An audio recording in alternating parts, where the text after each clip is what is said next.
যিশু ডাকেন তোমায়, যিশু ডাকেন তোমায়, স্নেহের দুটি হাত বাড়িয়ে বারে বার যিশু ডাকেন তোমায়।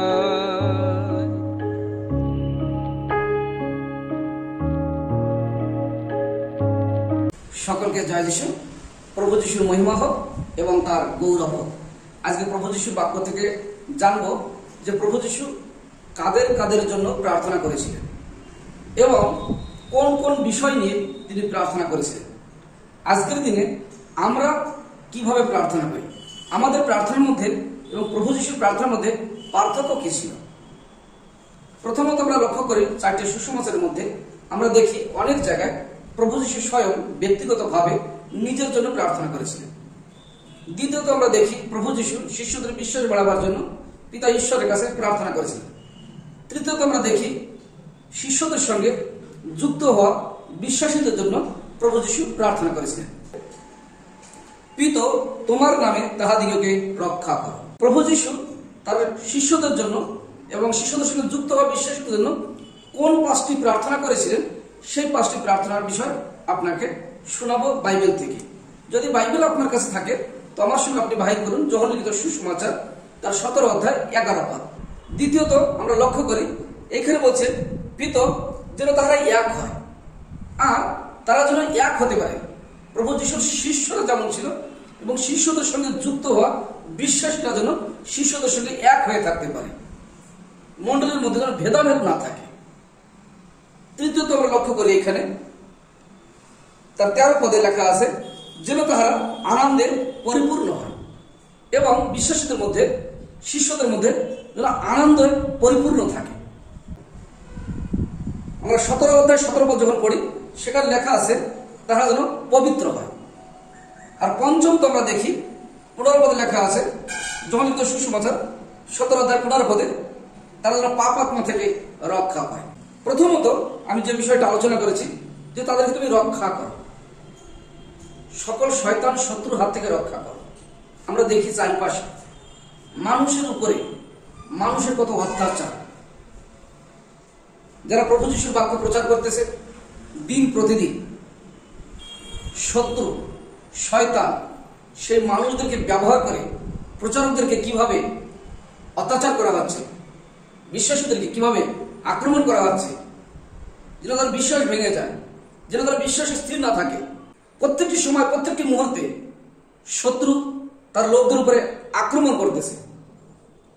এই বিষয় নিয়ে প্রভু যিশু 2000 বছর আগে তার শিষ্যদের জন্য প্রার্থনা করেছিলেন, হে পিত এদেরকে রক্ষা করো। প্রভু যিশু বলেছিল পিত এদেরকে রক্ষা করো। সেই শয়তান যে প্রথম থেকে নরখাত, যে শয়তান শান্তি চুরি করতে এসেছে, ধ্বংস করতে এসেছে, সেই শয়তান এদের কোনোভাবে ক্ষতি করতে না পারে, এদেরকে তুমি রক্ষা করো। যে শয়তান হওয়াকে নষ্ট করেছিল, আদমের সুখ কেড়ে নিয়েছিল, এদেন বাগান থেকে তাদেরকে বেরিয়ে যেতে বাধ্য করেছিল, আজও সেই শয়তান মণ্ডলীর মধ্যে বিশ্বাসীর মধ্যে সেবকদের মধ্যে প্রভু যিশুর সেবার কাছে দিন প্রতিদিন সমস্যা সৃষ্টি করতেছে, বাধা সৃষ্টি করতেছে, যেন সুসমাচার চারিপাশে না প্রচারিত হয়।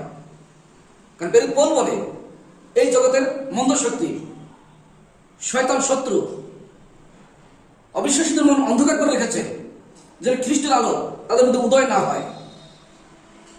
এই জন্য প্রভু যিশু সর্বদাই আমাদের জন্য বিশ্বাসীদের জন্য তিনি পিতার কাছে প্রার্থনা করতেছেন যেন আমরা রক্ষা পাই, শয়তান ছুঁতে না পারে, শয়তান ক্ষতি না করতে পারে। কারণ শয়তান ইয়োবকে প্রচুর ক্ষতি করেছিল, তার সন্তানদের উপর হামলা করেছিল, তার ঘর বাড়ির উপর হামলা করেছিল, তার সম্পত্তির উপর হামলা করেছিল, তার দেহের উপর হামলা করেছিল, তার সবকিছু নষ্ট করে দিয়েছিল। আজও সেই শয়তান দিন প্রতিদিন তার লোকদেরকে অর্থাৎ ঈশ্বরের লোকদেরকে ক্ষতি করবার জন্য সে সিংহের ন্যায় গর্জন করতেছে, কখন কাকে খাবে, কখন কাকে ফেড়ে ফেলাবে। প্রভু যিশু আমাদের জন্য প্রার্থনা করতেছেন, বিশ্বাস রাখুন। আপনার জন্য প্রার্থনা করতেছে। তাই তো প্রভু যিশু বললেন, আমি তোমাকে কখনো অনাথ অবস্থায় ছেড়ে যাব না, যুগের সেই দিন পর্যন্ত আমি তোমার সঙ্গে সঙ্গে থাকবো। দ্বিতীয়ত আমরা দেখি প্রভু যিশু বললেন, পিতাজনে তাহারা এক হয়। আজ যদি আমরা সংসার দিয়ে লক্ষ্য করি, নিজের পরিবারে যদি লক্ষ্য করি, যদি ঘরে 4 জন লোক থাকে তো 4 জন 4 প্রকার, যেমন উত্তর, দক্ষিণ, পূর্ব, পশ্চিম। পূর্ব পশ্চিম কোনো সময় তারা মেশে না, উত্তর দক্ষিণ তারা কখনো এক হয় না। আজকে শয়তান চারিপাশে এমন কোলাহল করে রেখেছে, সব জায়গায় অশান্তি সৃষ্টি।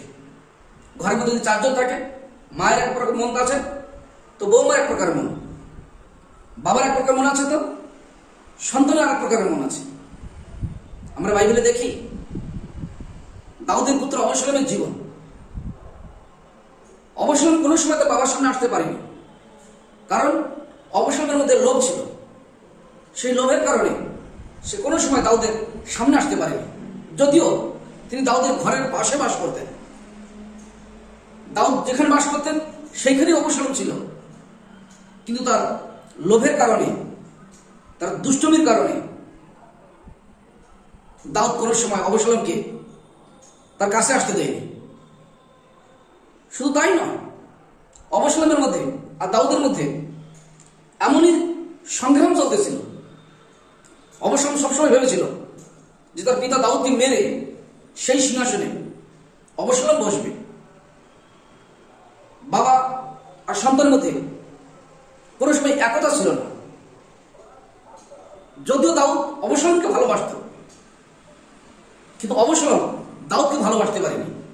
এই কারণে অবসলমের একটা বহুত বড় লোক কাজ করতেছিল যে কবে আমি সিংহাসনে বসবো, কবে আমি রাজা হব।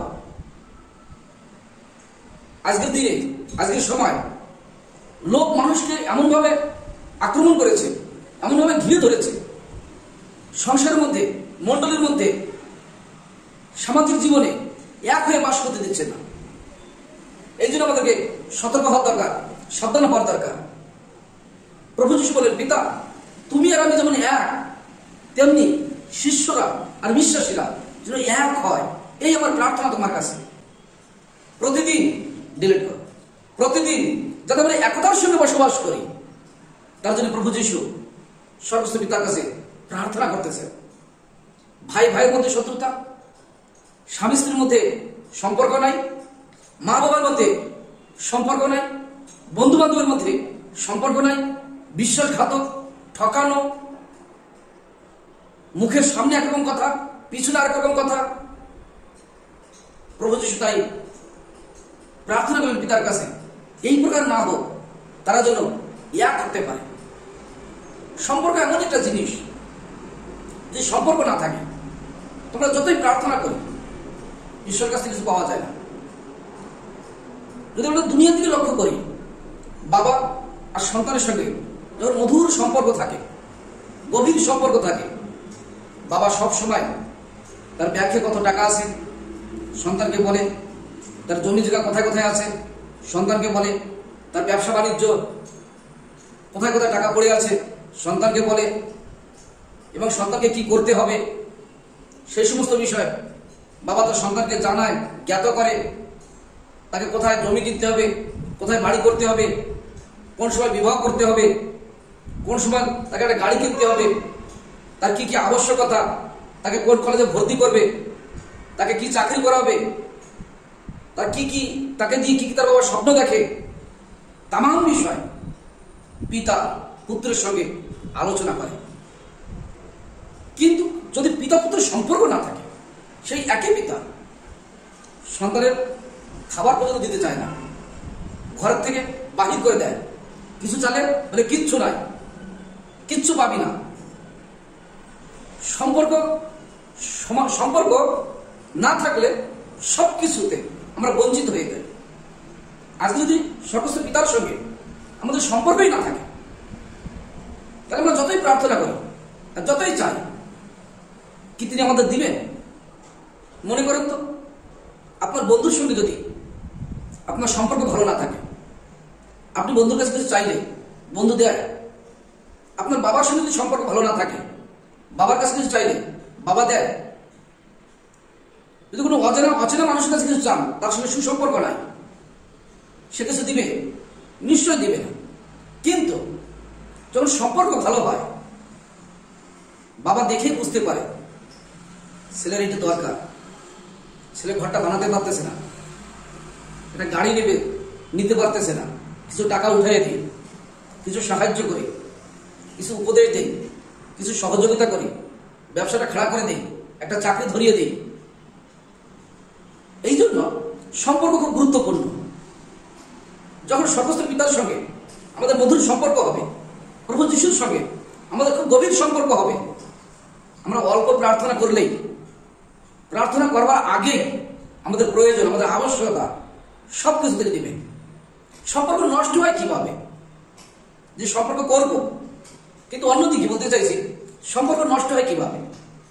সন্তান যখন বাপের কথা শোনে না, তখন পিতা পুত্র সম্পর্ক নষ্ট হয়। স্বামী যখন স্ত্রীর কথা শোনে না, বা স্ত্রী যখন স্বামীর কথা শোনে না, তখন তাদের মধ্যে ঝগড়া গন্ডগোল হয়, সম্পর্ক নষ্ট হয়ে যায়। ভাই ভাই যখন কথা শোনে না, একে অপরের আদেশ মানতে চায় না, তখন সম্পর্ক নষ্ট হয়ে যায়। ভাই বোন, আত্মীয় স্বজন, বন্ধু বান্ধব, বিশ্বাসী সেবক, যখন কেউ কারোর কথা শুনতে চাবে না, কেউ কারোর দুঃখ বুঝতে চাইবে না, কেউ কারোর বিষয় জানতে চাইবে না, তখনই তো সম্পর্ক নষ্ট।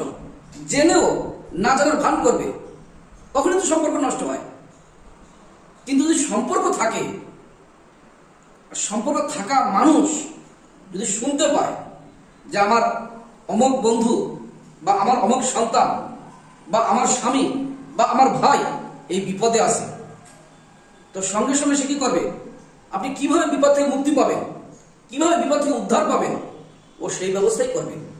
যদি এই জগতের পাপী মানুষ হয়েও, পাপী মানুষের যদি চিন্তা করে, স্বর্গস্থ পিতার সঙ্গে মধুর সম্পর্ক থাকলে সে আর কতটা অধিক চিন্তা করবে। আমরা চোখের জলে প্রার্থনা করি, উপবাস করি, অথচ সম্পর্ক ভালো থাকে না। মোবাইলের মধ্যে বাজে বাজে গান, ইউটিউবের মধ্যে বাজে বাজে সিনেমা, নোংরা ছবি, স্ট্যাটাসের মধ্যে খারাপ খারাপ জিনিস বসানো, এই যা কিছু আমরা করি, এই সমস্ত কিছু স্বর্গস্থ পিতা দেখেন। আর দেখার পরে তিনি চিন্তা করেন, চিন্তা করার পরে ভাবে এর সঙ্গে সম্পর্ক রাখবো কিনা। চিন্তা করেন তো, একজন স্বামী প্রতিদিন যখন মদ্যপান করে ঘরে আসে আর স্ত্রীর সঙ্গে ঝগড়া হয়, আর সকালবেলা স্ত্রী যখন বলে আমি তোমার ঘর করবো না, চলে যাবো, স্বামী বলে এগুলো ক্ষমা করো, আমি আর কালকে মদ খাবো, খেয়েছি, আমি গতকাল মদ খেয়েছি, আজকে থেকে আর মদ খাবো না, দিব্যি কাটে, শপথ করে, আবার মদ খেতে যায়, আবার তার প্রতি ক্ষমা চায়, আবার মদ খেতে যায়। তো স্ত্রী কি বলে? তোমার দিন দিন এই প্রকার মিথ্যা কথা আর এই প্রকার মাতলামি করা, এই প্রকার ক্ষমা চাওয়া আমার ভালো লাগে না, আমি তোমার সঙ্গে থাকবো না। প্রিয় শ্রোতা বন্ধু, প্রার্থনার আগে পিতা ঈশ্বরের সঙ্গে গভীর সম্পর্ক রাখুন। তিনি আপনাকে চাওয়ার আগে সবকিছু দিবেন। হালেলুয়া। তৃতীয়ত বাক্যে বলছে, পিতা যেন তাহারা আনন্দিত হয়। আপনি আনন্দে থাকার চেষ্টা করেন, যে প্রকার পরিস্থিতি থাকে। আনন্দ খুব গভীর বিষয়, গুরুত্বপূর্ণ বিষয়। আজকে মানুষ আনন্দ হতে পারে না। যদি একটা ভালো বাড়ি নেই, মানুষ নিরাশা, ভালো গাড়ি নেই, মানুষ নিরাশা, ভালো ব্যাংক ব্যালেন্স নেই, মানুষ দুঃখার্ত। বাইবেলে আমরা লক্ষ্য করি, প্রেরিত পৌল সে ভাড়া করে থাকত, আব্রাহাম তাঁবুতে বাস করত, প্রভু যিশুর কোনো ঘর ছিলই না। কি এনারা আনন্দ ছিল না? প্রভু যিশু চায় আমরা সর্বদাই যেন আনন্দিত হই, সর্বদা যেন আমরা আনন্দে থাকি। যখন আমরা আনন্দে থাকি, তো শয়তান আমাদের কোনো ফেলি দুঃখ কষ্ট আনতে পারে না, সমস্যা আনতে পারে না। আনন্দ থাকা শিখো। আজকাল মণ্ডলীর মধ্যে আমরা দেখি, লক্ষ্য করি, যারা বেশি টাকা দেয়, যাদের বেশি ধন দৌলত আছে, মণ্ডলীর মধ্যে তাদেরকে বড় লোক বলা হয়।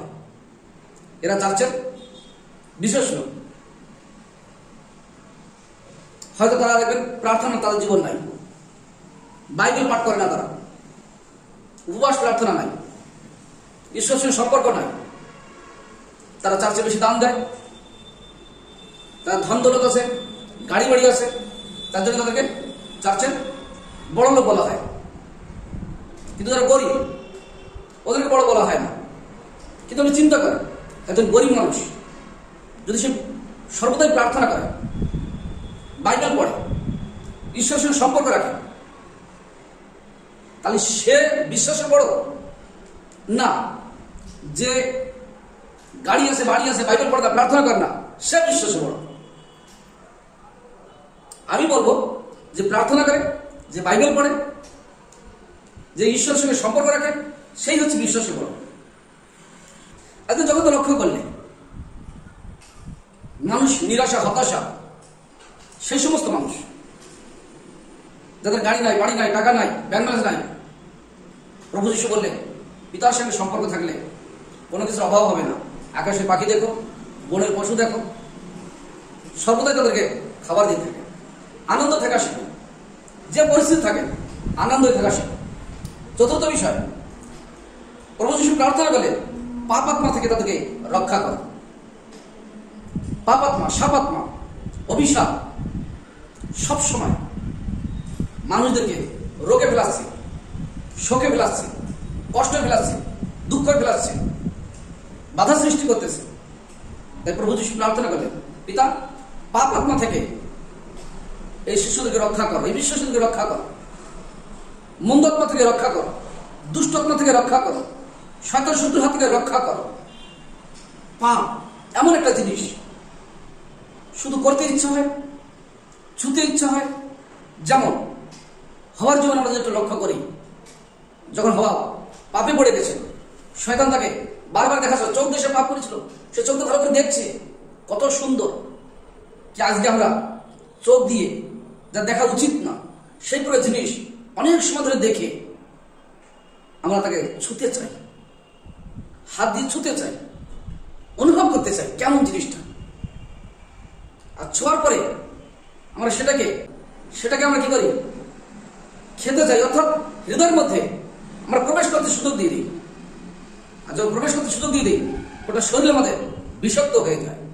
যা করেছিল সেই পাপাত্মা শয়তান হওয়ার জীবনে, হওয়া বুঝতে পারিনি যে এই ফলের মধ্যে এহনো বিষাক্ত আছে, যা সমুদ্র মানুষকে কষ্ট পেতে হবে। প্রভু যিশু প্রার্থনা করেন এই পাপাত্মা থেকে তাকে রক্ষা করে, পিতা এদেরকে পবিত্র করো, যেন এরা পবিত্র হয়। আপনাকে আমাকে পবিত্র হওয়া খুব গুরুত্বপূর্ণ বিষয়। আমরা প্রতিদিন সাধারণ মানুষ হয়ে ব্রাশ করি, স্নান করি, সাবান মাখি, শ্যাম্পু লাগাই, কত কিছু না করি,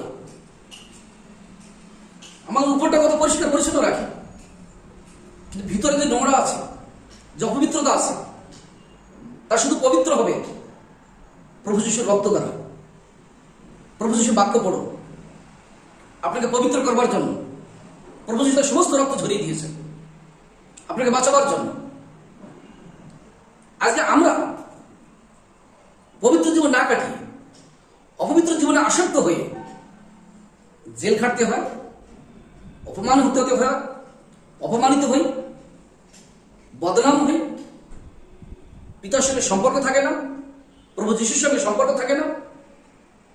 যখন যখন আমরা পাপ করি, যখন যখন আমাদের সঙ্গে পিতার সম্পর্ক থাকে না, পিতা ঈশ্বরকে দুঃখজনক কথা বলি, দুঃখজনক কাজ করি, তখন পিতা আমাদের মধ্যে ক্রোধ হয়ে যে শাস্তি দিতে চায়,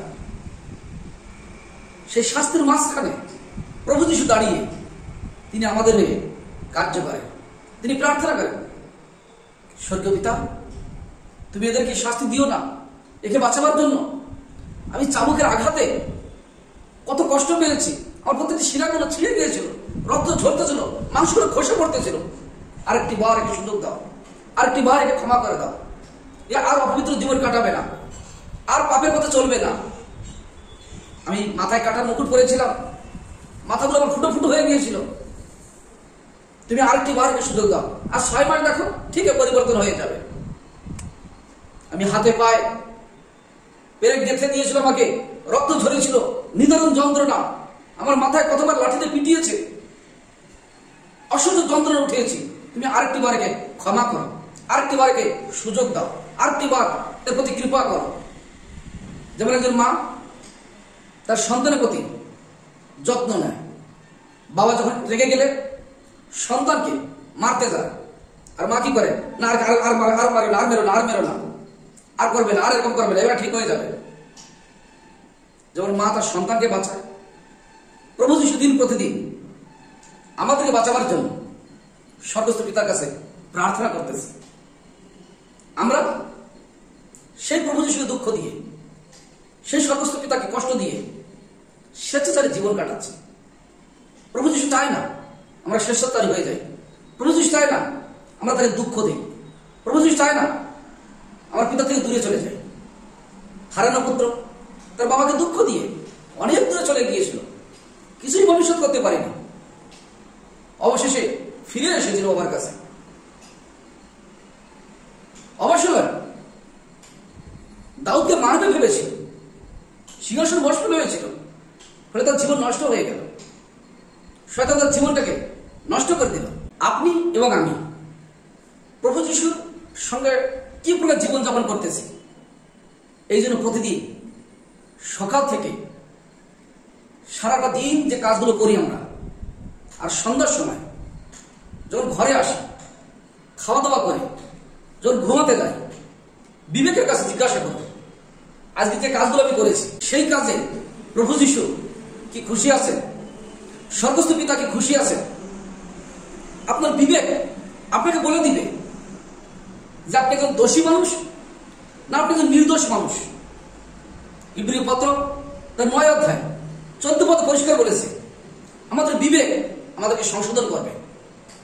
প্রভু যিশুর রক্তে যারা সূচি হয়েছে, যারা পবিত্র হয়েছে, যারা বিশ্বাস করেছে প্রভু যিশু আমার পাপের জন্য জীবন দিয়েছে, প্রভু যিশু আমার জন্য কালভারি ক্রুশে মৃত্যুবরণ করেছে, সেই সমস্ত মানুষ যখন চিন্তা করবে সত্যি আজকের দিনটা আমি কিভাবে কাটালাম, তখন আপনার বিবেক আপনাকে বলে দিবে যে সারাটা দিনের মধ্যে কেন একবার বাইবেল পড়লি না, সারাটা দিনের মধ্যে কেন একবার আমার সঙ্গে কথা বললি না, সারাটা দিনের মধ্যে কেন একবার আমার কাছে জিজ্ঞাসা করলি না, সারাটা সপ্তাহের মধ্যে কেন একবার চার্চে গেলি না।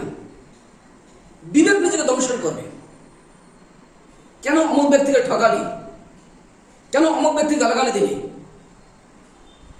কেন আজকে মোবাইল মধ্যে খারাপ ছবিগুলো দেখলি, কেন মোবাইল মধ্যে খারাপ ফিল্মগুলো দেখলি। এই সময়টা যদি বাইবেল পড়তিস, এই সময়টা যদি গান করতিস, এই সময়টা যদি প্রার্থনা করতিস, এই সময়টা যদি পিতার কাছে বসে নিজের পশ্চাতাপ করতিস, কত না ভালো হতো, পিতা কত না খুশি হতো। এসবগুলো আপনি তখনই বুঝবেন। প্রার্থনা করতে যাবার আগে নিজের বিবেককে জিজ্ঞাসা করুন যে আজকের দিনটা আমি কিভাবে কাটালাম। ঈশ্বর আমাকে এই অক্সিজেন দিয়েছে, তার বিনিময়ে আমি টাকা পয়সা কিছু দেই নাই। সূর্যের আলো পেয়েছি, রশ্মি পেয়েছি, খাবার পেয়েছি, শক্তি পেয়েছি, জ্ঞান বুদ্ধি সবকিছু ঈশ্বর দিয়েছে, কিন্তু দিনটা কিভাবে কাটালাম একবার চিন্তা করে দেখুন। প্রভু যিশু তার শিষ্যদের জন্য প্রার্থনা করে নাই এর দুটো গাড়ি হোক, এর দুতলা বাড়ি হোক, এর ব্যাংক ব্যালেন্স হোক। প্রভু যিশু এই প্রকার প্রার্থনা করে নাই। আপনার কি প্রয়োজন, আপনার কি আবশ্যকতা স্বর্গস্থ পিতা জানেন। আপনার প্রয়োজন অবশ্যই মেটাবে। যত সময় নালার জল শুকায় নাই, অর্থাৎ যত সময় ঝর্ণার জল শুকায় নাই, তত সময় ঈশ্বর এলির জন্য বিধবার আটার ভান্ডারকে অভিষেক করে নাই। যখন কেনালের জল শুকিয়ে গেছে, তখন ঈশ্বর এলির খাবারের জন্য বিধবার বাড়ি পাঠালেন আর আটার ভান্ডার অভিষেক করলেন, যেন দুর্ভিক্ষের সময় তার প্রয়োজনীয় খাবার সে ভান্ডার থেকে হয়। হালেলুয়া। ইসরায়েল লোক 40 বছর মান্না খেয়েছিল, 40 বছর মান্না খেয়েছিল আনন্দে খুশিতে, কিন্তু যেদিন তারা মাঠে চাষবাস করতে গেলেন, সবজি লাগাতে গেলেন, তারপরের দিন আর আকাশ থেকে মান্না পড়ে নাই, কারণ ঈশ্বর জানলো যে এরা আমার উপর নির্ভর করে না, এরা নির্ভর করছে নিজেদের উপরে। যেদিনকে তারা মাঠে চাষবাস করতে গেছে, উপার্জন করতে গেছে, আর মান্না পড়েনি। 40 বছর মান্না খাওয়ার পরে তারা নিজেরাই রোজগার করতে গেলেন। প্রিয় শ্রোতা বন্ধু, ঈশ্বরের ভান্ডার ছোট না, ঈশ্বরের বুদ্ধি কম না, তিনি সর্বজ্ঞানী, সর্ববিরাজমান, সবকিছু তিনি জানেন। সমস্ত ভূমণ্ডলে যাবতীয় জীব জন্তু পশু পাখি জলচর প্রাণী ভূচর প্রাণী সকলের খাবার তিনি দেন। তো আপনার কি দরকার, আপনার কি প্রয়োজন, আপনার চাওয়ার আগে অর্থাৎ প্রার্থনা করবার আগে স্বর্গস্থ পিতা জানেন। কিন্তু আপনার সঙ্গে স্বর্গস্থ পিতা সম্পর্ক কেমন, আপনার সঙ্গে প্রভু যীশু খ্রিস্টের সম্পর্ক কেমন? যদি সম্পর্ক ভালো নাই, তো আপনি যতই চান আর যতই প্রার্থনা করেন। আমরা যখন কোনো মানুষের কাছে কিছু চাইতে যাই, আমরা কি চিন্তা করি যে দেবে কি না, চালে পাবো কি না? তখন মনে যদি পড়ে যে একদিন আমার কাছে এসেছিল, আমি দেই নাই, ও একদিন আমার কাছে এটা বিপদের জন্য এসেছিল, আমার সাইকেলটা দেই নাই, আমার মোটরসাইকেলটা দেই নাই, ও 500 টাকা চেয়েছিল, দেই নাই, আজকে এই বিপদের সময় আমি যদি অনুরোধ করি তো আমাকে সাহায্য করবে? নিশ্চয়ই করবে না। এটা আমরা অবশ্যই বুঝতে পারি। যদি ও করবে না, আমরা বুঝতে পারি, চিন্তা করি, ভাবি, তো আপনি তো চিন্তা করুন যে পিতার কাছে আমি যে চাইবো, প্রভু যীশুর কাছে আমি চাইবো, তার সঙ্গে আমার সম্পর্ক কেমন আছে। যদি আমি সম্পর্ক কিভাবে করো, প্রতিদিন বসু আর বিবেকের কাছে জিজ্ঞাসা করো যে বিবেক, আমি কেন এই সৃষ্টিকর্তার বিরুদ্ধে পাপ করতেছি? আমি কেন প্রভু যীশুকে জানতেছি না, যিনি আমার জন্য কিছু করেছে?